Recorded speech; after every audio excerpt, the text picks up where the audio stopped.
ट्रेडिङमा fear र grid नै सबैभन्दा ठुलो शत्रु हुन्। फियरले गर्दा ट्रेडरले राम्रो सेटअप भए पनि ट्रेड लिन डराउँछ वा सानो प्रफिट देख्ने बित्तिकै ट्रेड बन्द गरिदिन्छ।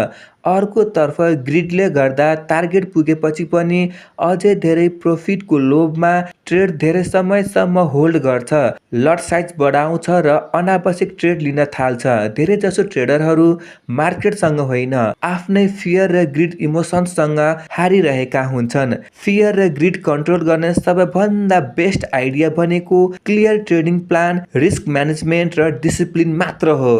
प्रत्येक ट्रेडमा फिक्स रिस्क मात्र लिनुहोस्। इन्ट्री, स्टप लस र टेक प्रफिट पहिले नै डिसाइड गर्नुहोस्। अनि ट्रेड चलिरहेको बेला इमोसन्सले होइन, रुल्सले डिसिजन लिनुहोस्। ट्रेडिङ जर्नल बनाएर आफ्ना गल्तीहरू एनालाइज गर्नुहोस् र रिजल्ट भन्दा पनि प्रोसेसमा ध्यान दिनुहोस्। जब तपाईँ प्रत्येक ट्रेडलाई केवल प्रोबेबिलिटिजको खेलको रूपमा एक्सेप्ट गर्न सिक्नुहुन्छ, तब फियर कम हुन्छ र ग्रिडमाथि कन्ट्रोल बढ्दै जान्छ।